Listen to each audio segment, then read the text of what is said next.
Welcome to all. Next, third method, simple exponential smoothing method. This is one of the important method in quantitative techniques. So everybody should remember the important formula used in this method. First, I would like to explain that formula.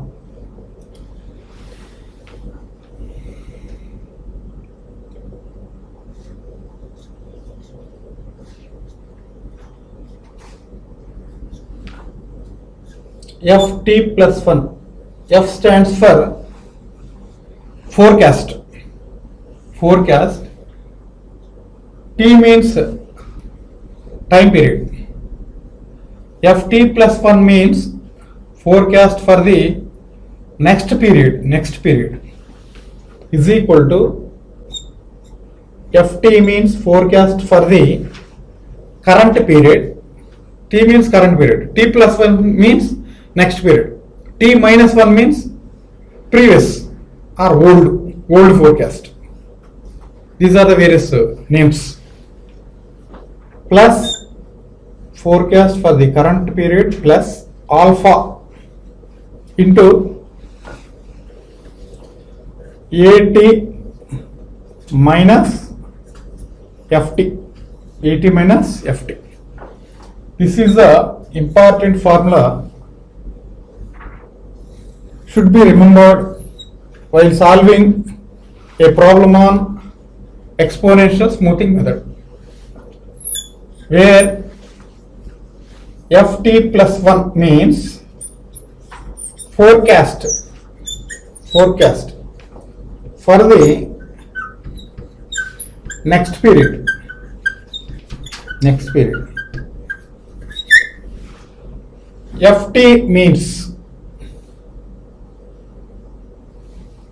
Ft means forecast for the current period.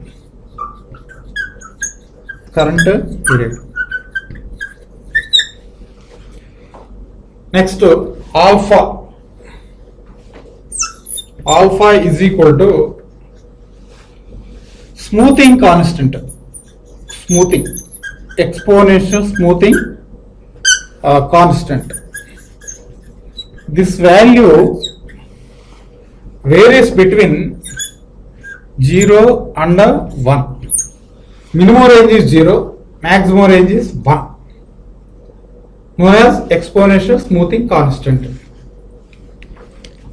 Here AT minus Ft is nothing but the forecast error. Where A is known as AT. AT is nothing but the actual values. Actual values for the current period. Actual values for the current period.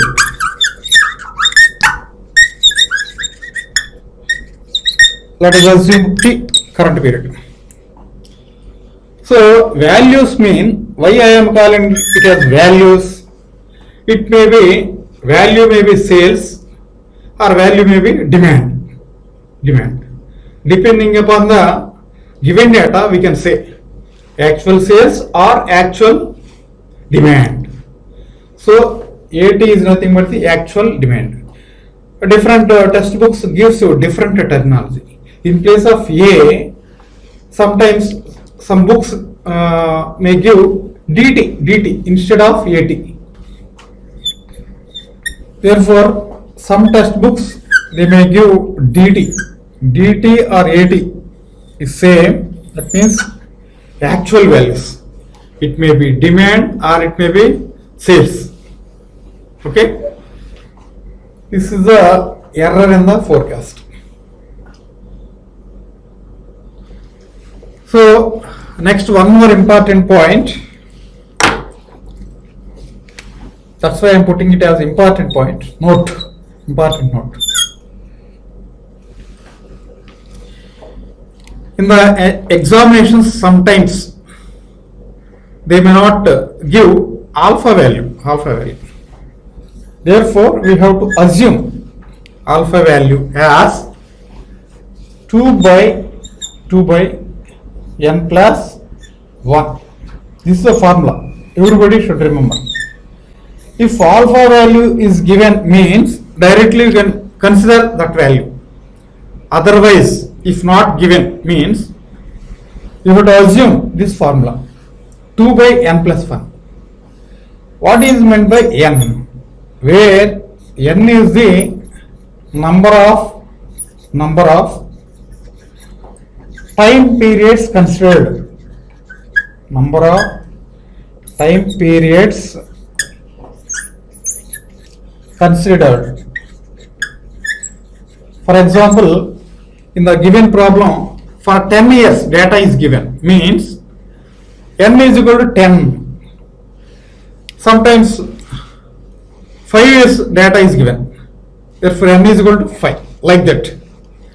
So if it is 10, for example, if the n value, if n is equal to 10, what is the value of alpha? Alpha value is equal to 2 by 10 plus 1. That means 2 by 11. Denominator is more than numerator. Definitely this value should be less than 1. Less than 1. Therefore alpha value should be lies between 0 and 1. So this is the important note.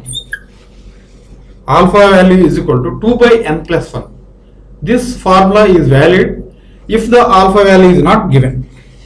If it is given means directly consider given alpha value. Otherwise, by using this formula calculate alpha value, then proceed further.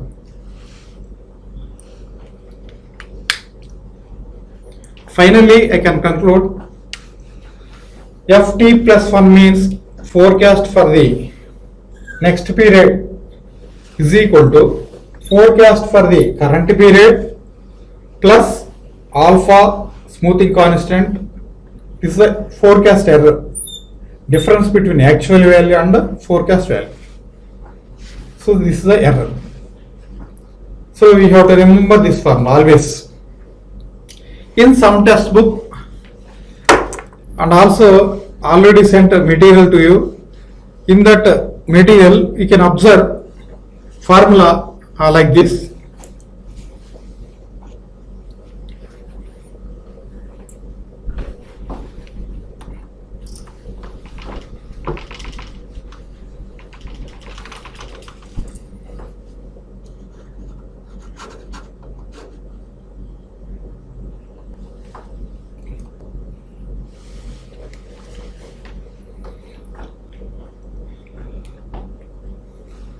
In some test books, they may use this type of formula, that is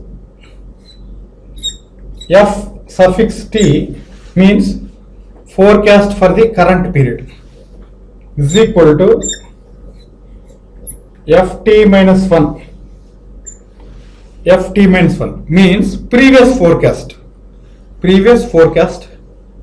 or old forecast plus alpha into 80 minus 1, that means actual value for the previous period minus forecast values for the previous period. This is also correct. Formula. Anyone you can use, but concept is same.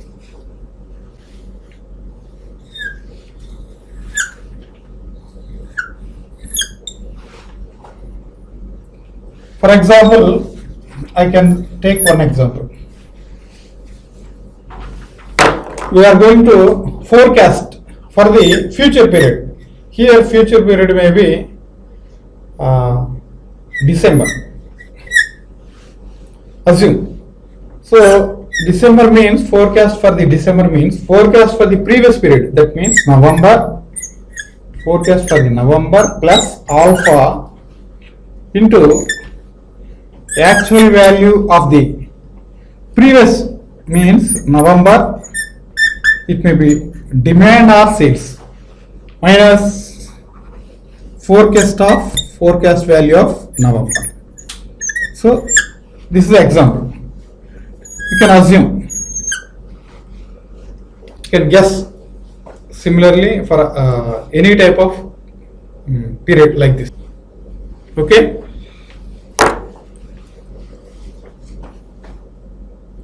The third method in time series method is simple exponential smoothing, also referred as single exponential smoothing in some books. So in this method is basically suitable for the data which is not having any trend or seasonal components in their characteristics.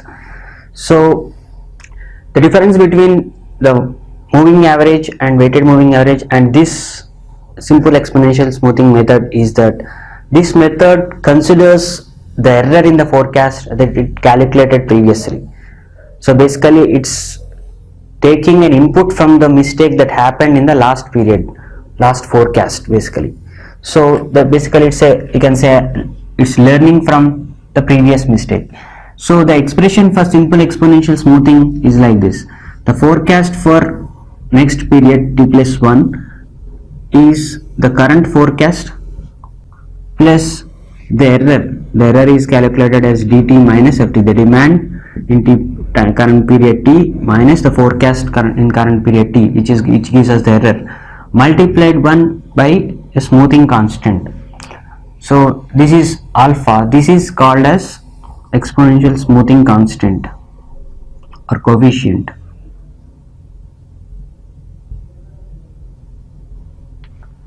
And alpha lies between 0 and 1, and this part is the error in the previous forecast ft.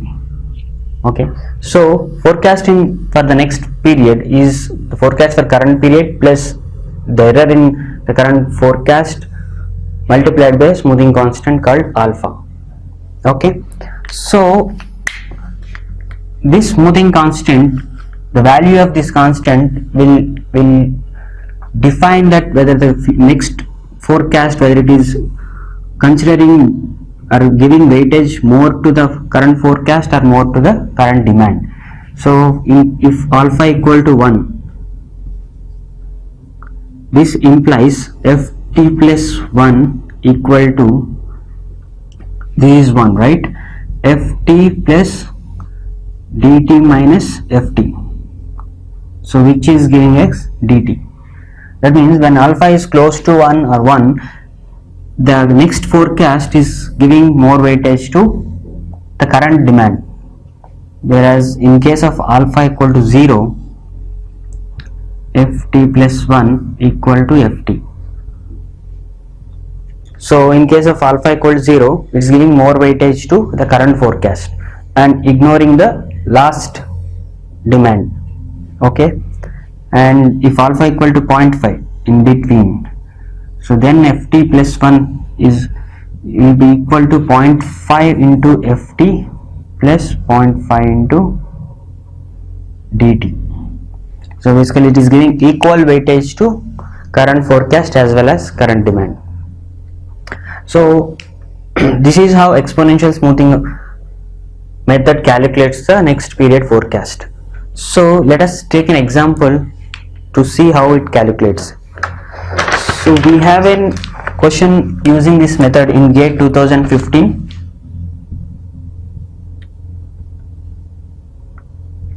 So the question is like this: it is the demand for January month is given as 500. Similarly, the forecast for January month is given as 400, and demand for February month is given as 600, and the smoothing constant alpha is 0.75. So we need to find the forecast for March. So demand for Jan and February is given, and we need to find a forecast for March given the forecast for Jan, right? So using exponential smoothing method, because it is given, we got a smoothing constant as well, right? So in order to find forecast for March,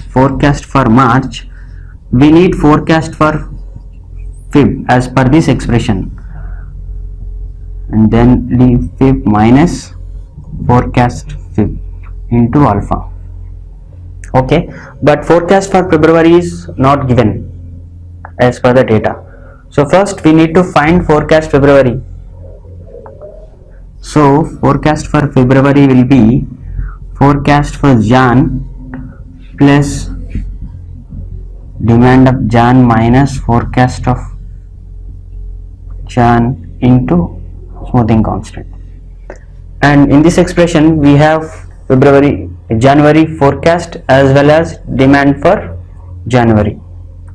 So if we calculate this, 400 plus 500 minus 400 into 0.75.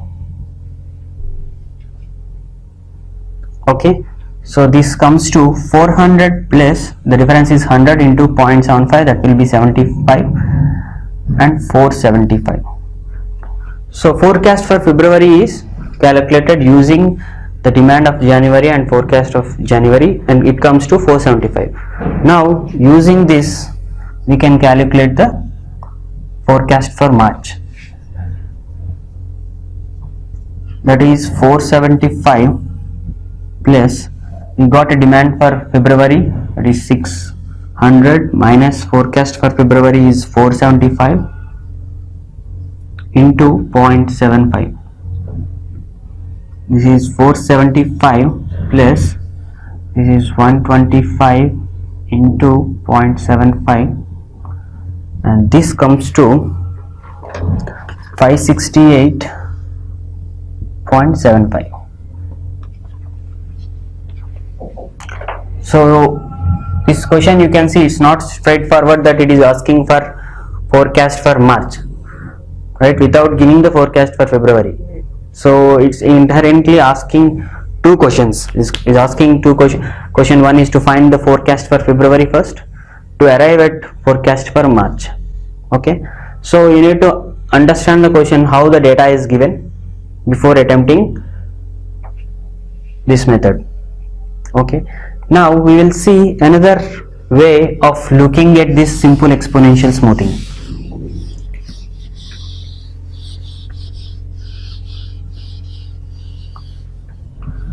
So the same expression I will rewrite.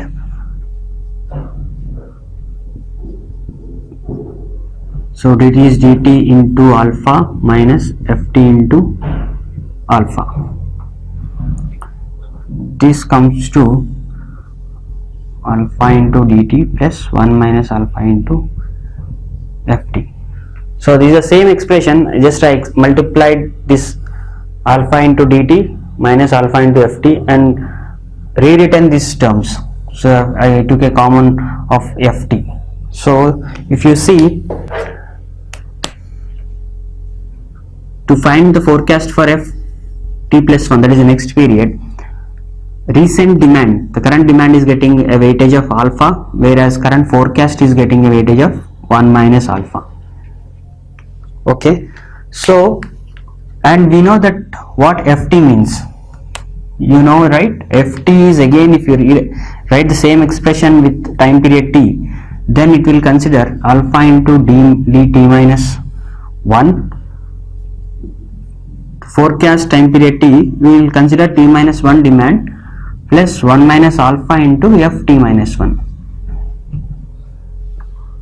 So I am writing the same expression for the current bucket. So if this is for next bucket, this is for current bucket. If you write for the previous period, it is ft minus 1, then it will consider the demand for t minus 2, the previous period of t minus 1, plus 1 minus alpha into ft minus 2.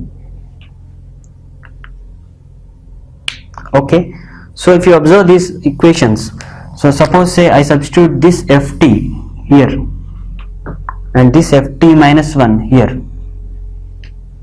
Okay, then we will see what expression we will get.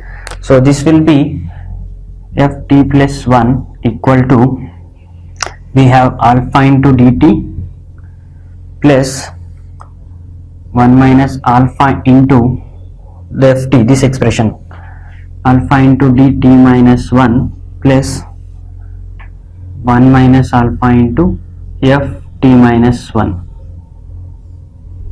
So I just substituted this term here.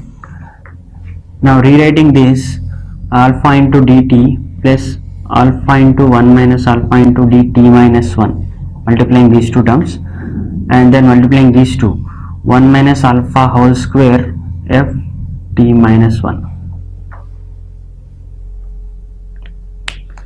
Okay, now again ft minus 1, I can substitute this equation here, so which will result in this term won't change.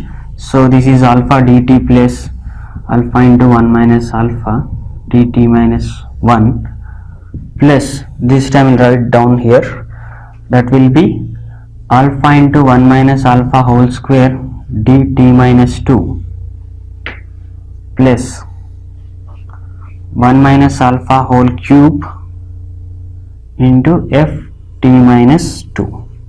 Okay, so you can see that when I substitute these two equations here, you are getting an expression with multiple weightages.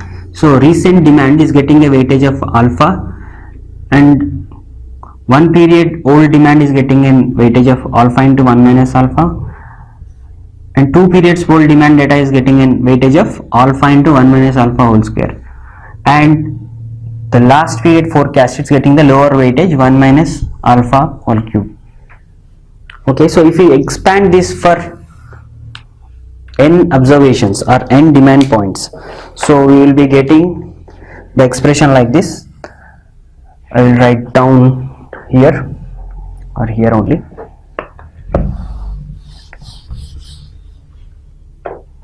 So that it is ft plus 1 equal to alpha into dt plus alpha into 1 minus alpha dt minus 1 alpha into 1 minus alpha n plus 1 and ft minus n. So if you see, if you compare this expression with our moving average expression, so what happened in simple moving average, we got a weightage 1 by n for dt, so you can write that expression dt plus 1 by n into dt minus 1 and so on, right? So whereas here the weightages are different, it is alpha here and alpha into 1 minus alpha and alpha into 1 minus alpha power n plus 1. So the weightages are different compared to simple moving average method. So when we plot these weightages, okay, I will just plot these weightages.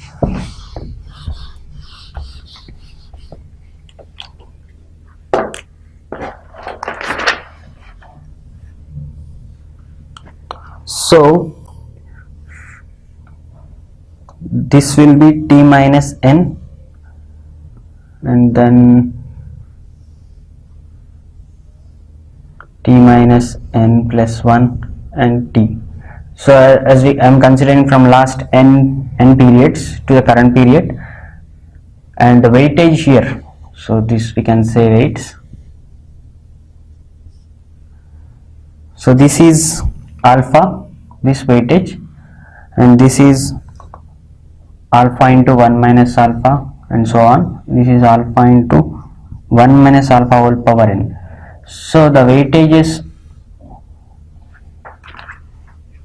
are decreasing from current period to previous periods in an exponential way. That is, here it is alpha into 1 minus alpha. As we know, alpha lies between 0 and 1. So this number is less than this number because it is less than 1. So when we consider past n data points or past n observations, the weightages decrease in an exponential format. Okay, so that's why the name came from this exponential smoothing, right? So these weightages decrease as we go on from current period to nth last period. Okay, so this is how the exponential smoothing differentiates current observation to past observations. So the first thing is that it will give different weightages for different points, and it also considers all the demand points for the last all the observations that are part, whereas in simple moving average we will consider only some of the observations. So n moving average, using n moving average, here we consider all the demand points with different weightages, the highest weightage being given to the recent demand. And the smoothing constant is data dependent. So based on the data, if it is a stable demand, right, the stable demand alpha should be low. For unstable demand, which need to be given higher weightage. So if you see the recent demand is getting higher weightage here using alpha. So if alpha is more, close to 1, as I mentioned in previously, so ft plus 1 will tend to dt, that is a recent demand. So this is suitable for unstable demand. For unstable demand, we need to be close to the recent demand points, whereas for stable demand we need to, the alpha should be low.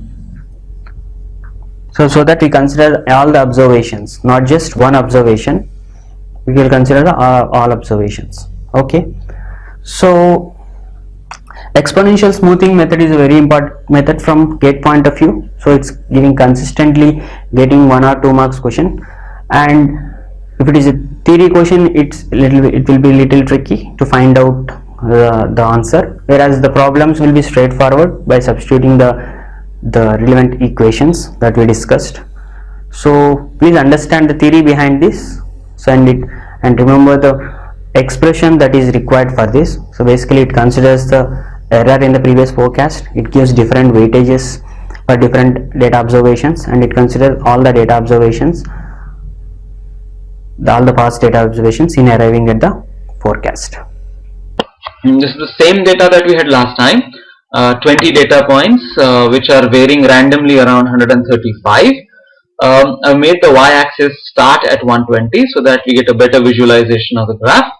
We start, the alpha is a smoothing factor which we require. If you look at the screen here on the top left, there is something called as alpha.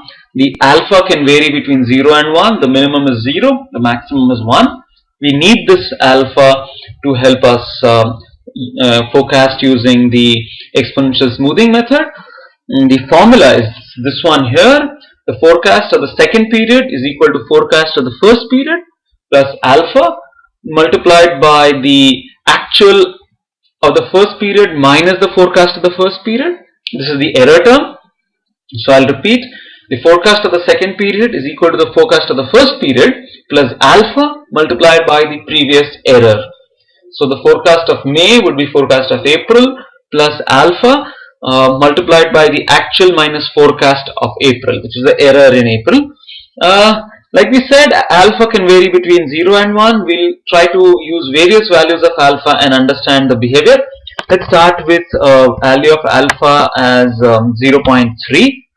No reason for taking this, just a random number, trial 1. We need a value to help us start, because if you look at the formula, that's actual minus forecast. I will use the average of all the demand numbers given as the first period forecast to help me start. Is this how it has to be done? No. Some people take the first period demand as, some people will take this as 134. It can also be taken as the average of some 4, 5, 6 values. If you use the same concept over a period of time, it does not matter how you start. So let's look at the formula here. Forecast of the second period is equal to the forecast of the first period plus alpha multiplied by bracket open actual minus forecast, bracket closed, enter. We get 135.05. Let's understand this first calculation here. It was the actual is 134 and forecast is 135.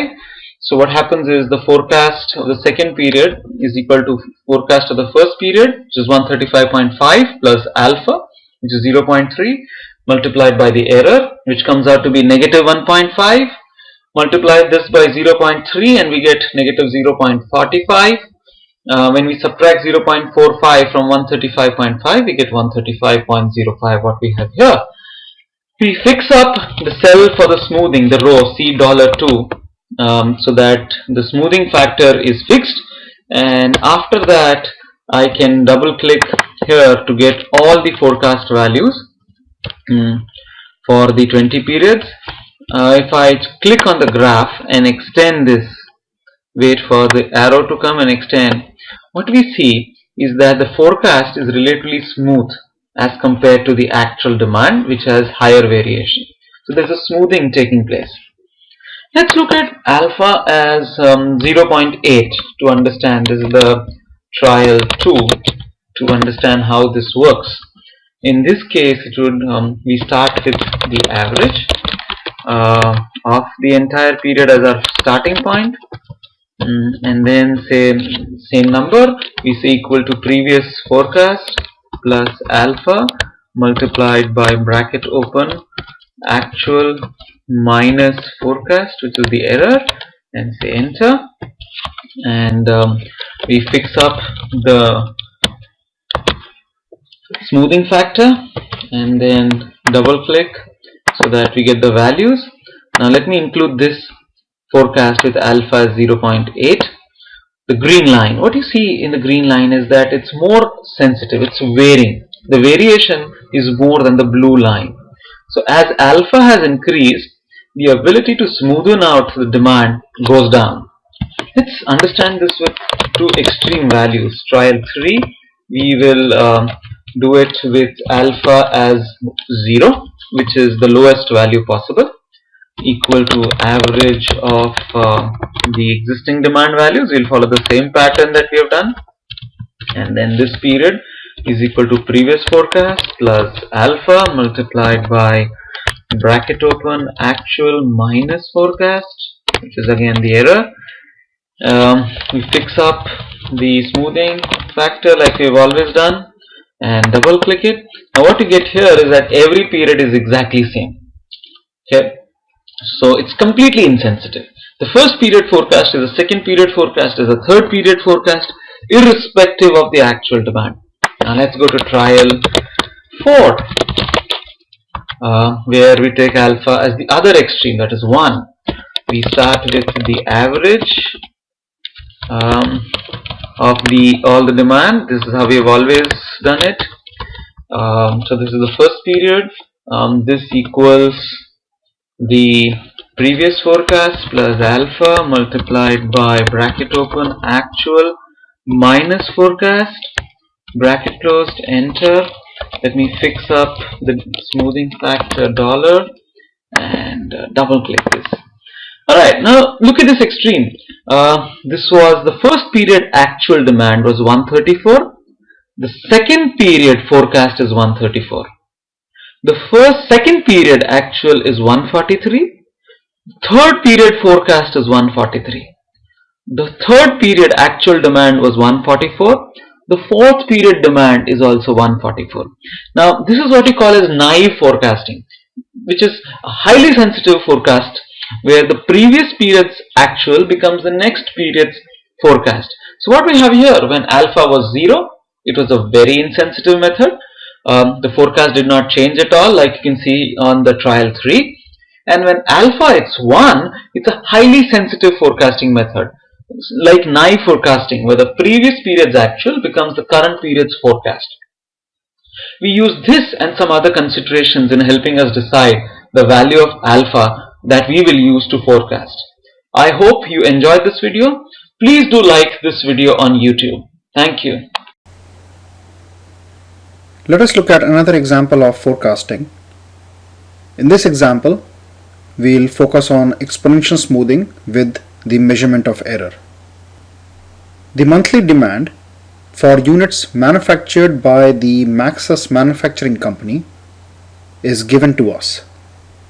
For the month of May, the demand was 100. For June, 80, July, 110, and so on.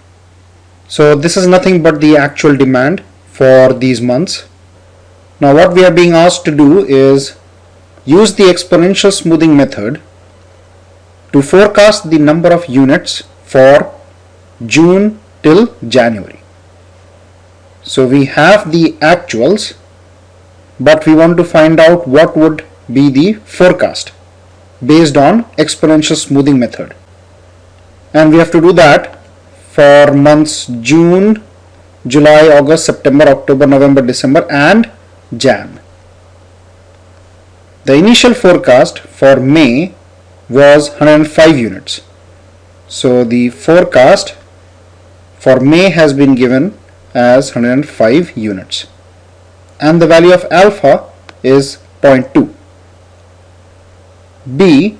Calculate the absolute percentage error for each month from June through December and the mean absolute deviation and mean absolute percentage error of forecast error as of the end of December. And C. Calculate the tracking signal as of the end of December. So let's try to solve this example.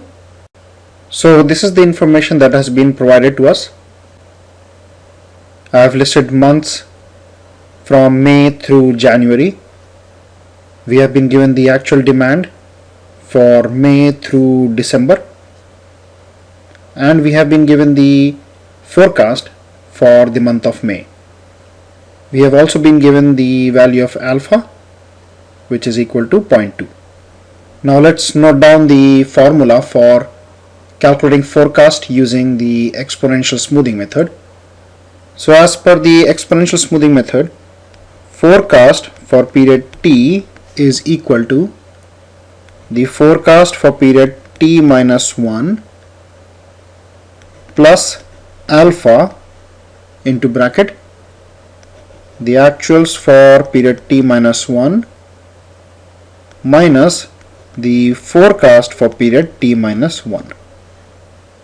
So basically if we have to calculate the forecast for June, what we need is the forecast for May and the actuals for May along with the value of alpha.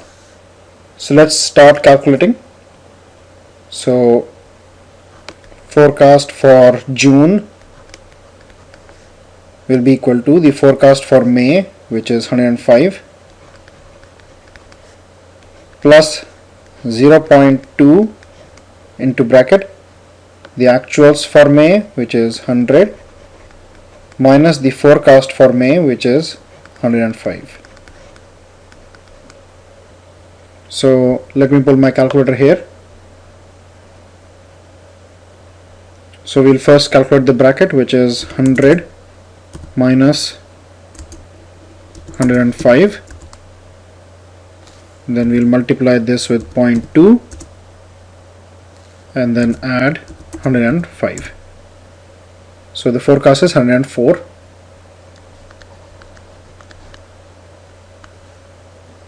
Let's move to the next one, which is July. So this will be equal to the forecast for June, which is 104 plus 0.2 into bracket 80 minus 104. Now this was 104.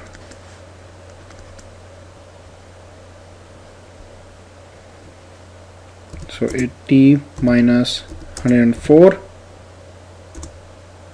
multiplied by 0.2 plus 104. So this is 99.2. So this is 99.2, which can be rounded off to 99, and we can note the same here. So 99. So here we got the rhythm, right? So basically taking the previous period and actuals minus the forecast, so 110 minus 99 multiplied by alpha and then plus the forecast, which is 99. So let's do the same for August without writing it down here, directly on the calculator. 110 minus 99 multiplied by 0.2 plus 99. So 101.2. So we can round it off to 101. Now you can do it two ways. You can either round off the values and then calculate the subsequent values using the rounded off number, or you can continue calculating with 1 decimal point. If you calculate with 1 decimal point, the calculation may be a little more tedious, but it may be more accurate. So that I'll leave up to you. Now forecast for September. So 115 minus 101 multiplied by 0.2 plus 101. So 103.8, and let's round it off to the next number, which is 104. Next, 105 minus 104 multiplied by 0.2 plus 104. So 104.2, we will round it off to the number 104. Next, for November, so 110 minus 104 multiplied by 0.2 plus 104. So 105.2. So let's round it off to 105. Next, 125 minus 105 multiplied by 0.2 plus 105. So 109. And for January, 120 minus 109 multiplied by 0.2 plus 109. So 111.2, which can be rounded off to 111. So we have calculated the forecast for the months of June, July, August, September, October, November, December and January using the simple exponential smoothing method. So that completes part A of the question. Now part B of the question says that calculate the absolute percentage error for each month. So absolute percentage error for each month from June to December.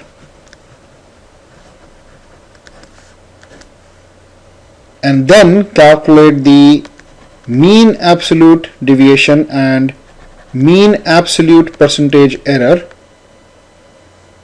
as of the end of December. So this too is for December.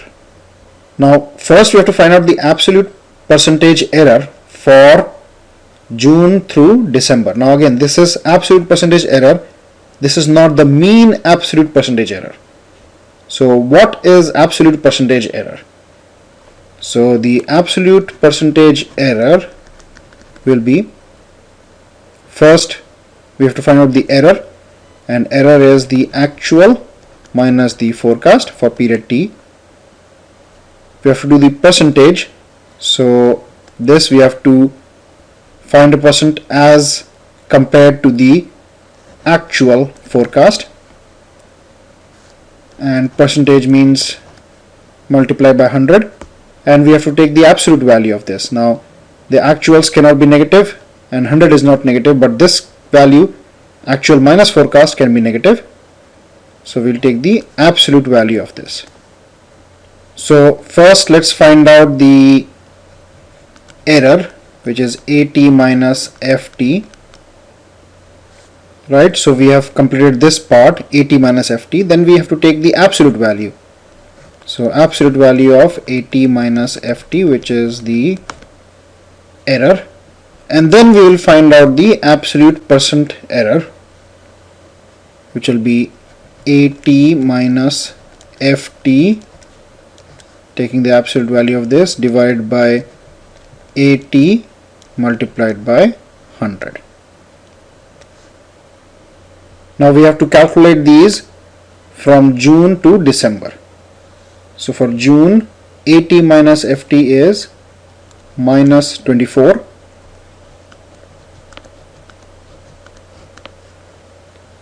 For July, 110 minus 99, which is 11. August, 115 minus 101, it is 14. September, 105 minus 104, which is 1. October, 110 minus 104, which is 6. For November, 125 minus 105, which is 20. For December, 120 minus 109, which is 11. Now we have to take the absolute value. So absolute value means that we have to ignore the sign. So negative becomes positive. Positive remains as is.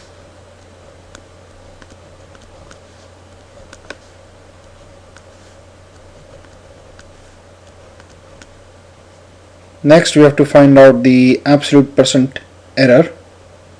So for June this will be 24 divided by the actuals, which is 80, and multiplied by 100. So 24 multiplied by 100 divided by 80, this is 30%. Then 11 multiplied by 100 divided by 110, so this is 10%. Next is 14 multiplied by 100 divided by 115, so this is 12.17. We can round it to 12.2%. Next is 1 multiplied by 100 divided by 105, so this is 0.95. We'll round it off to 0.9%.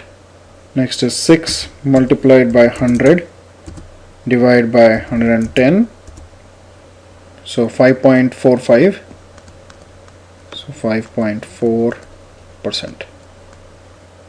Next is 20 multiplied by 100 divided by 125, so this is 16%.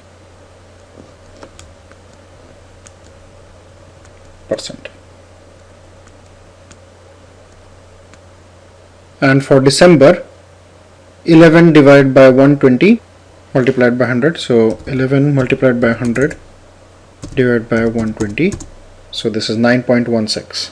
Let's round it off to 9.2%. So we have found out the absolute percentage error for June through December. Next we have to find out the mean absolute deviation. So let's see, what is mean absolute deviation? So mean absolute deviation is AT minus FT, which is the error, and the absolute value of this, so the absolute value. And since we are calculating these for multiple periods, so we have to take the sum where t equals to 1 through n, where n is the number of observations that we are considering, and since we have to take the mean, so we divide this by n. Now we have already found out the absolute value of AT minus FT for June through December, and here we are considering n as 7, that is June through December only. So 1, 2, 3, 4, 5, 6 and 7. So we have already found out the AT minus FT, the absolute value of this for individual periods. Now we have to take a sum of all of these, so let's add these up. So 4 plus 1 5, plus 4 9, plus 1 10, plus 6 16, plus 1 17, 1 carry over, 2 plus 1 3, plus 1 4, plus 1 5, plus 2 7, plus 1 8. So the value of mean absolute deviation is 87 divided by 7, because n is 7, so this is equal to 12.4. Next we have to find out the value of MAPE. mean absolute percent error. So this is equal to, so first is the error, that is AT minus FT, the percentage value divided by AT, the absolute. So we have to take a sum of all of these, t equals to 1 through n, multiply this by 100 and divide by n, because we have to take the mean. So we have already found out this part for each of the periods. Now we have to take a sum of all of these. So let's add these up. So 30 plus 10 plus 12.2 plus 0.9 plus 5.4 plus 16 plus 9.2. So this is 83.7%. 83.7%. So the numerator is 83.7, denominator is 7. So this becomes 11.9%. So this is the value of mean absolute percentage error. So here we have completed part B. Now let's move to part C, which is calculate the tracking signal as of the end of December. So C is to find out the tracking signal. Now tracking signal is nothing but the ratio of running sum of forecast error divided by the MAD. Now we have found out the value of MAD in the last step, which came out to 12.4, and we have to find out the value of running sum of forecast errors. Now running sum of forecast error is, as the name suggests, the sum of forecast error, which is equal to sigma AT minus FT, where T equals to 1 to n. So what this means is we have to take the sum of all these values with the sign as they are. So this is not the absolute value, this is the as is value. So let me pull my calculator here. So 24 negative plus 11 plus 14 plus 1 plus 6 plus 20 plus 11, and this is equal to 39. So this value is 39. So our tracking signal becomes 39 divided by 12.4, which is equal to 3.14.